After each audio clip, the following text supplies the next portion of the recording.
Hi, friends. Welcome to the Mobile Bev Pros podcast, a podcast dedicated to providing mobile bar professionals with the information they need to succeed. I'm your host and fellow mobile bar owner, Sarah Murphy. Each episode, I'll be bringing you interviews, knowledge, anecdotes, or opinions with the goal of assisting you in building a profitable, sustainable, and scalable mobile bar business that will support the lifestyle you dream of. I'm excited for today's episode, so let's get started. Hey guys, and welcome. Oh my goodness, I am so excited about today's episode. For those of you who don't know, I am Dawn, the COO and Chief Alchemist for Mobile Bev Pros, and today I am interviewing Dannon from Tap the Coast, based out of Pensacola, Florida, servicing the entire Florida Panhandle as well as South Alabama. And we are going to be talking about one of my favorite topics today, team building. Specifically, we are going to be diving into everything from hiring and training all the way through to retaining the right people. So Dannon, thank you so much for hanging out with me today, and I'm so excited to talk with you. Thank you for having me. I'm excited too.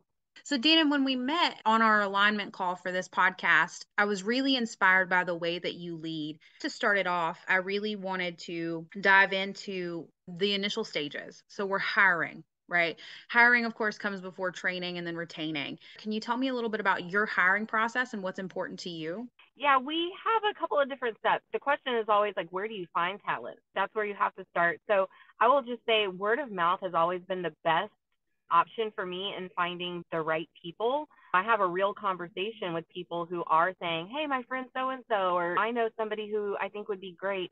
And you have to have real conversation and set expectations from the get-go. I think a lot of people think this is a dream job where you just show up and you make lots of money and it's super fun. Well, there's a lot of work and it's serious as well. So you have to set those expectations. But once we get to that process where somebody reaches out or applies for a position with us, I do a quick phone interview with them, set something up so then we can meet in person. And if things go well with that, then I actually have a follow-up and I bring my team in. Mm-hmm. And it's like a panel, a team meeting, because I want to see how they interact with each other. Teamwork is a huge part of what we do. And if you're going to be spending 8 hours or 10 hours a day on a shift with one other person, I want to make sure that they're going to work well together. And so I think part of finding the right people to add to our team is getting that input and buy-in from our seasoned employees. And I really take their feedback serious. And once we go through that process, get their feedback and input on the interviews, then I'll give them a call back. And a lot of times, if the opportunity is there, we will do an on-the-job interview. Let them come and see what an event is and give that time for them to decide, okay, this is more than I expected, not what I want to do. Or yes, I absolutely love it and I'm committed and I want to be part of this team. Or we decide maybe they're not the right fit. Maybe they're showing up late to their on-the-job interview, or they're just not a good fit. And because we're lifting heavy things, whatever the case may be. But the on-the-job interview is a good opportunity to really feel things out. And from there, we go to their probation period and then have them officially to me. Oh, so you have a probation period. I love that so much. Can you tell me more about that? I say probation period, and it's really a get to know you time. You've passed that on-the-job training interview. You're still in the honeymoon phase, but I really want to see how serious you are about this.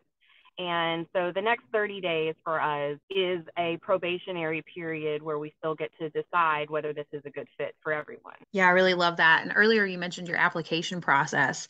Is that something that they only have access to through word of mouth, or is it something that you have posted on your site? If I wanted to apply to work for you, how would I do that? So I actually do have a hidden page on our website that is a link for people to fill out applications. I've done Facebook job posts. I've done all the, I think, online job postings. But like I said, word of mouth really has been a great source of talent for us. It's just going through that vetting process first. That's awesome.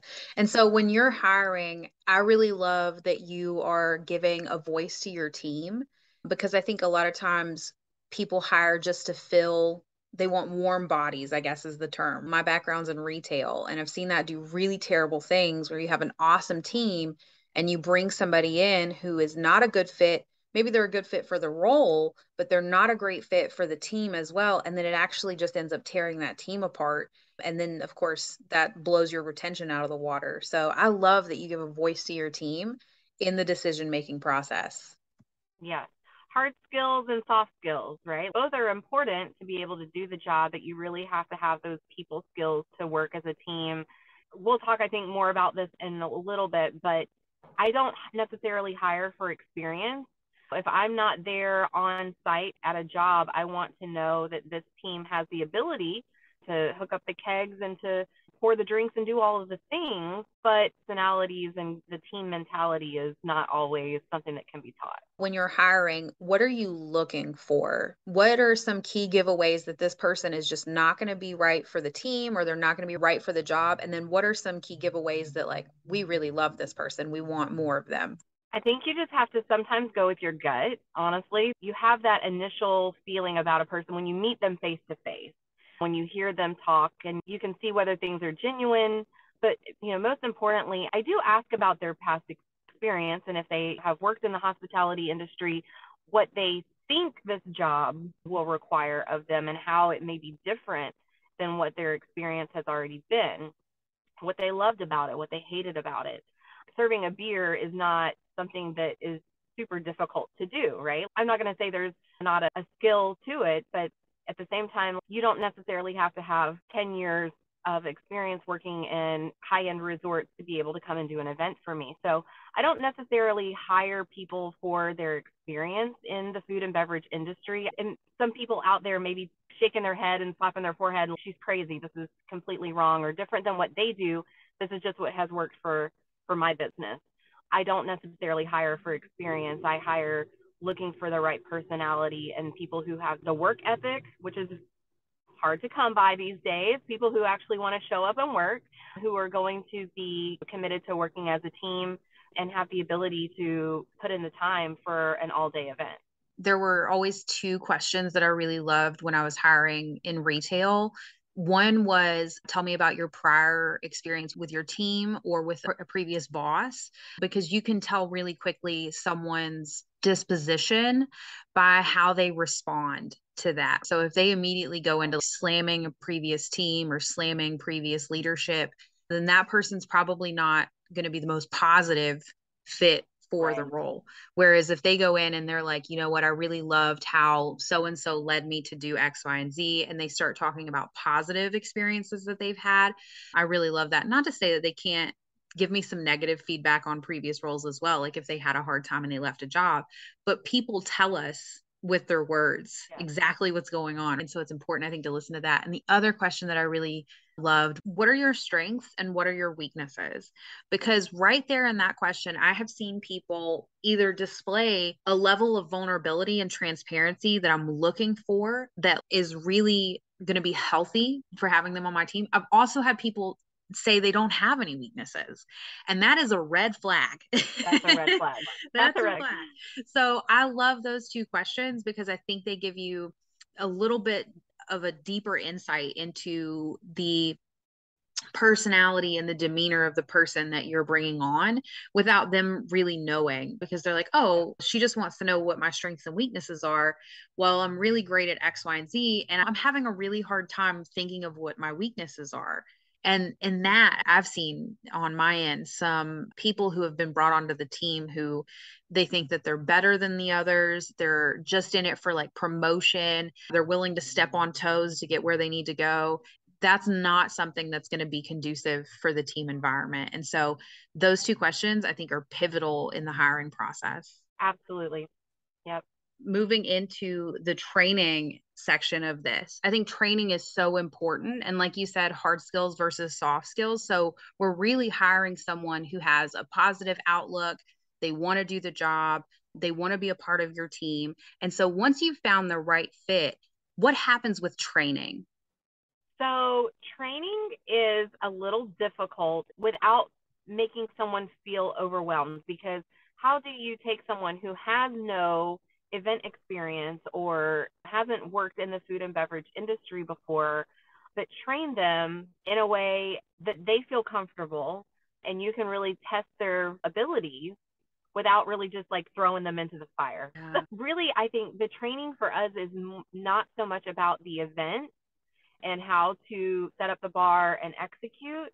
The training is more behind the scenes of this is our process. This is what it takes to build up to an actual event day, showing them all the work that is done behind the scenes and more of like the culture that we have in building those relationships with our clients even before we show up. So for me, the training is more about who Tap the Coast is, what we have done. I want them to know and be able to speak about the company. If a guest were to come up to the bar at an event and say, oh, well, I have an event, my daughter's getting married next year, and how much is it? How much do you guys charge? I want them to have those like key messages, and I want it to be consistent for them to have that kind of training, not necessarily here's how you hook up a keg line, this is the process for cleaning up at the end of the night kind of thing. Those things I think do sometimes just have to be taught under pressure, which is always a good test to see how they perform. And it's also a requirement for us as their leader to have proper preparation so that they're not overwhelmed. And so the training for us is more about the company and the culture. Do you have an SOP manual? Do you have any training materials that are like, this is the process? Or does it look like we just throw them in and then we teach them about culture?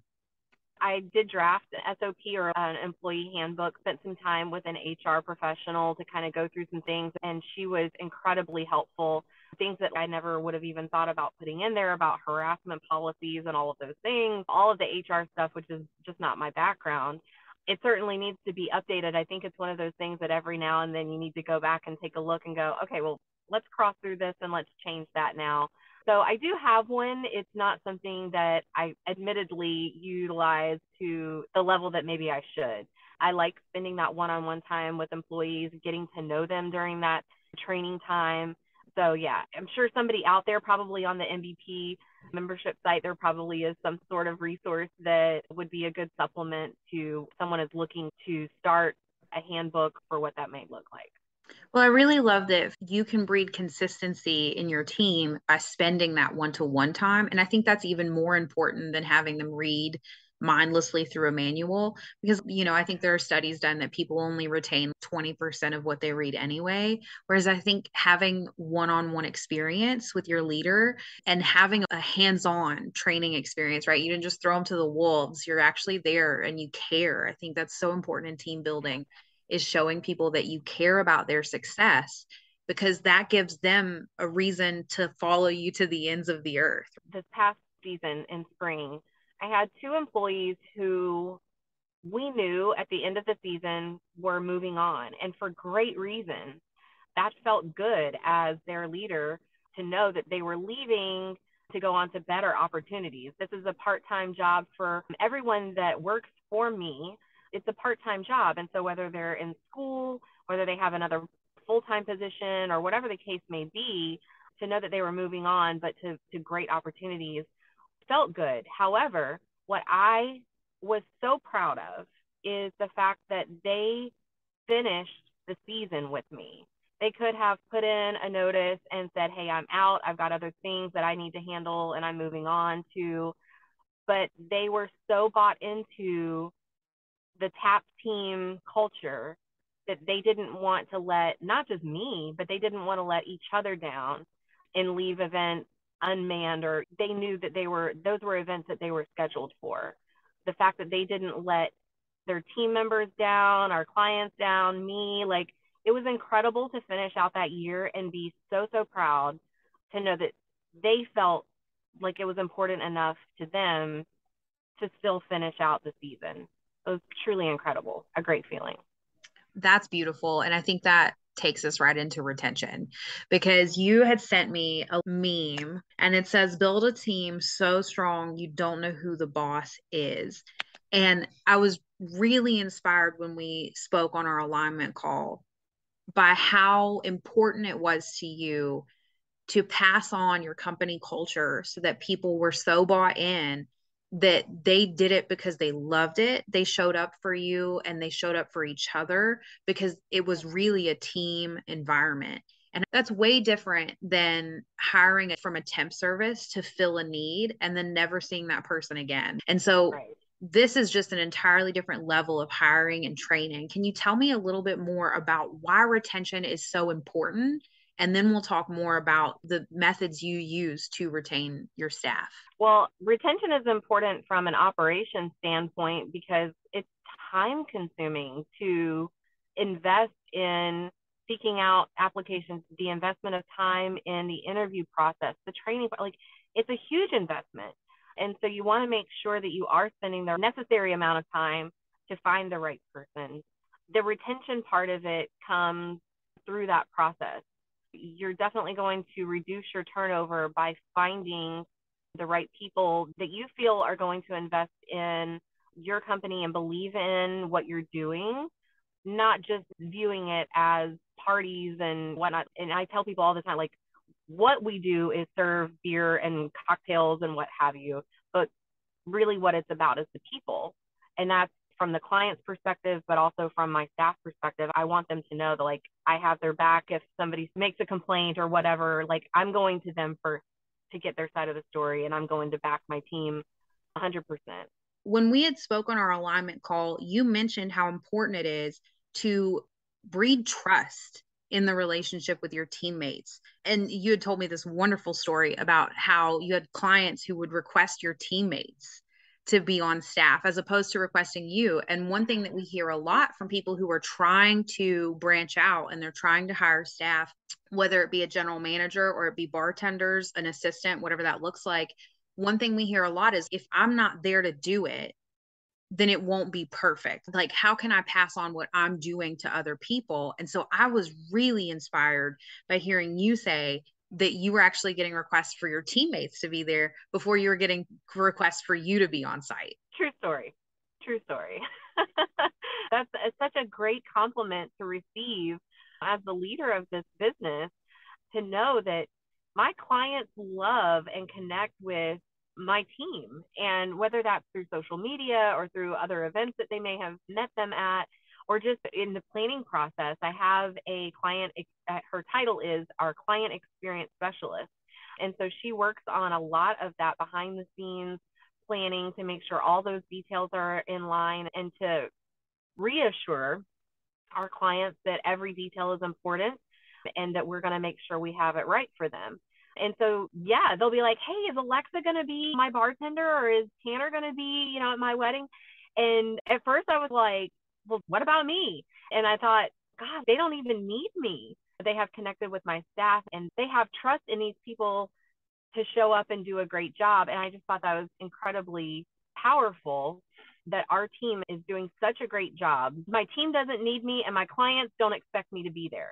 They know that whoever's showing up is going to do a great job. Well, that's freedom, right? That's the reason we all started this job. Because I think Sarah just mentioned that her husband told her entrepreneurs are the only people in the world who will quit a 40-hour job just to work 80 hours for themselves.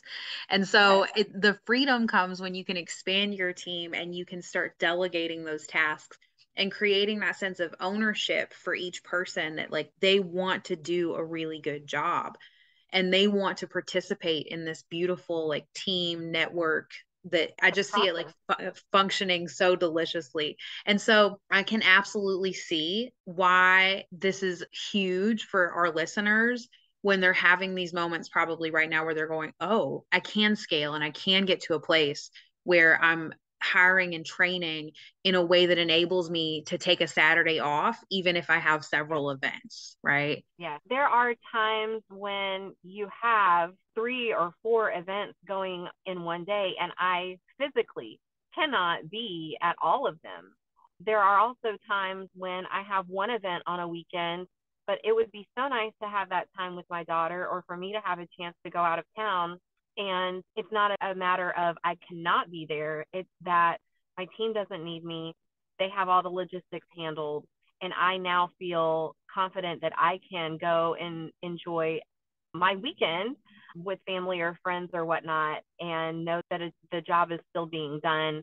It is so hard to turn over the reins and let go a little bit. It wasn't something that I was comfortable with at first. It's taken me several seasons to kind of work and get to where I am.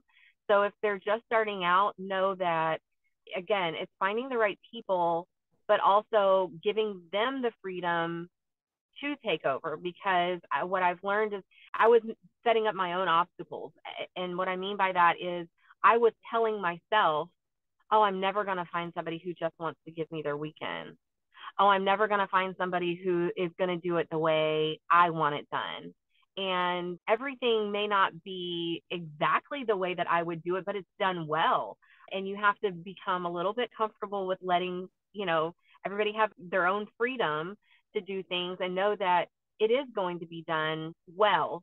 And just because this little decoration isn't placed here, or the glasses on the back bar aren't set up the way that I would necessarily do it, it still works. It's fine. They don't need me to tell them how to set up glasses. So letting the reins go is definitely difficult, but the freedom that you gain as a business owner to either have more quality time away from work, or the time that it frees you up to work on the business, not in the business, is all positive.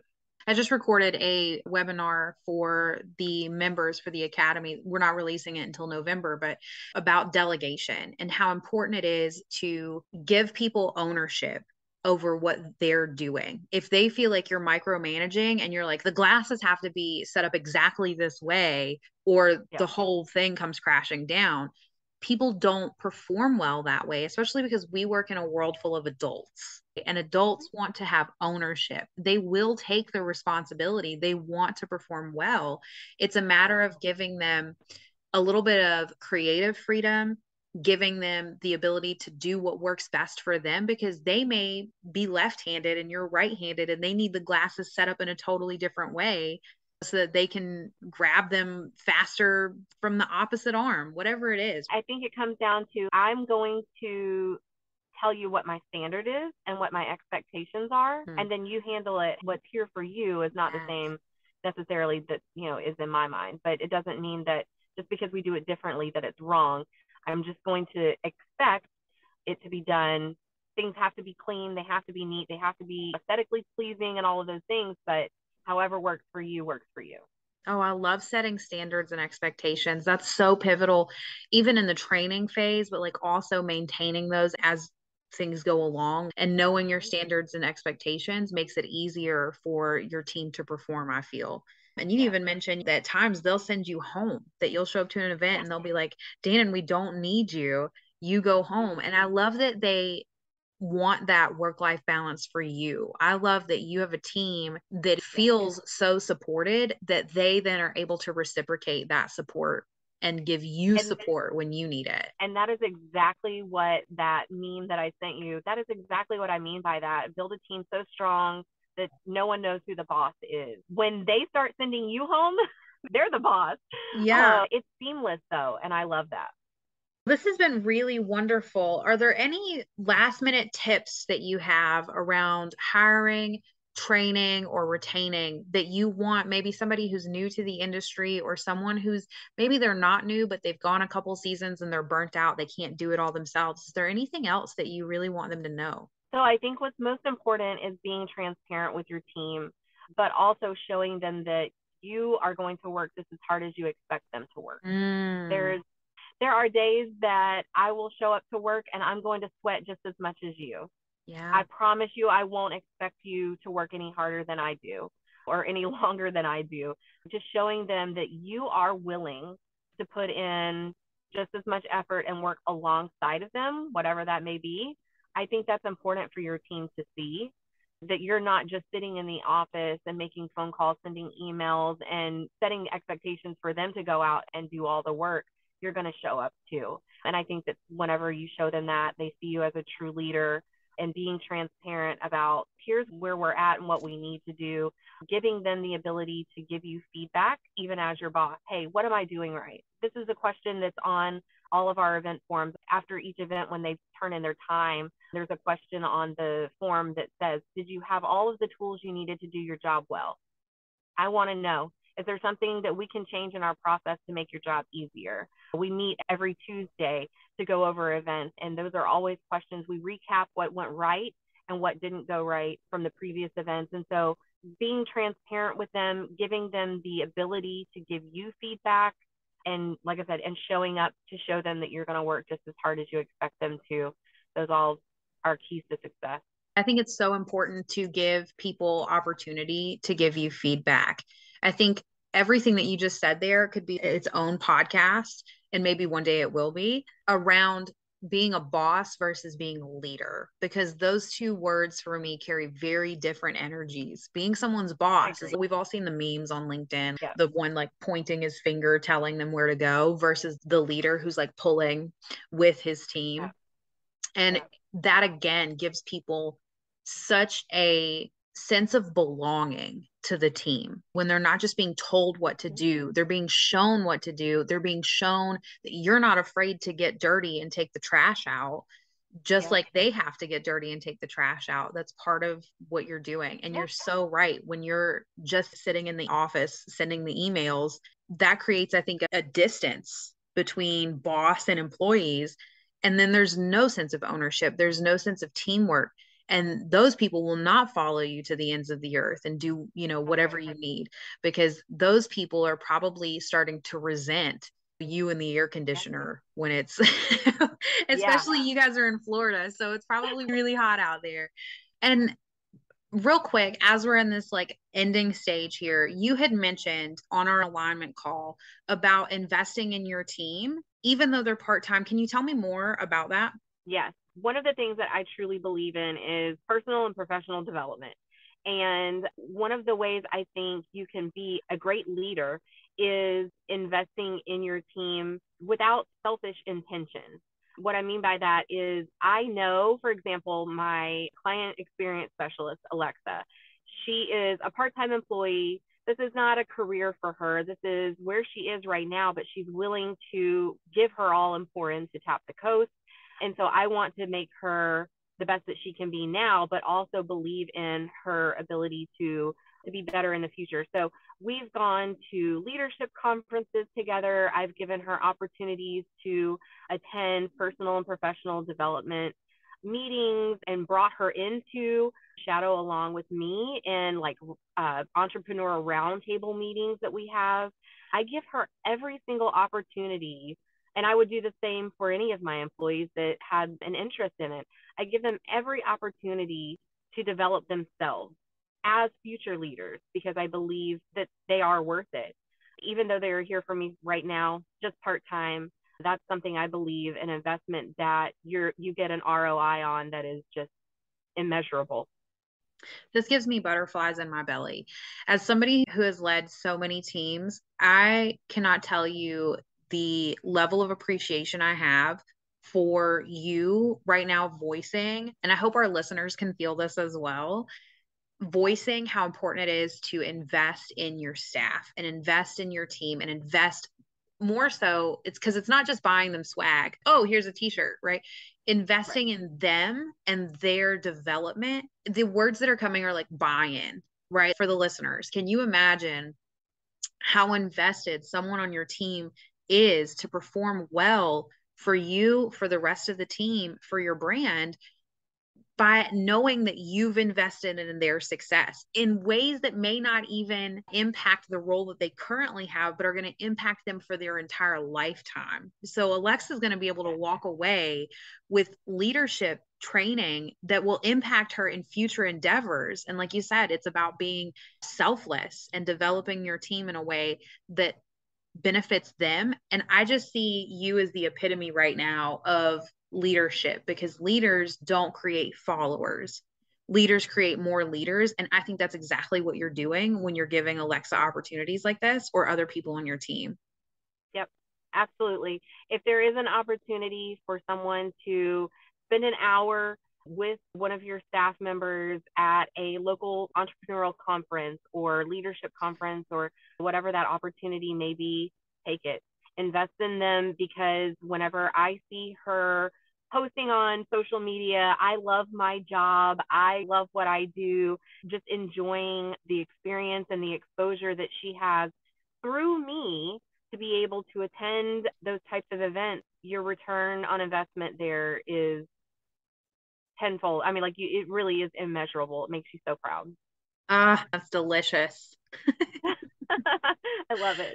Well, Dannon, it has been wonderful having you on today, and I'm so thankful that you took some time out of your busy schedule to hang out with us and to pass along your knowledge to new and upcoming mobile bar owners or potentially people who have been in the industry for a while and are looking for tips on hiring, training, and retaining. And I hope to have you back again. Thanks so much for having me. This is a great conversation. It makes me feel really proud of what we have here. I hope it does help other folks who are building their team and wanting to find that balance and finding the right people. So thanks for having me. Fun to talk about. Yeah, thank you so much, Dan, and we'll talk to you soon. And that wraps up today's episode. I hope it was valuable. I would love to hear from you what you thought. You can drop me a line at hello@mobilebevpros.com or find me on Instagram at mobilebevpros. If you're looking for more valuable mobile bar related content, we have a website full of it. You can find us at www.mobilebevpros.com. And I'd love to see you in our Facebook community, also by the name of, you guessed it, Mobile Bev Pros. Thank you for joining me today, and until next time, cheers.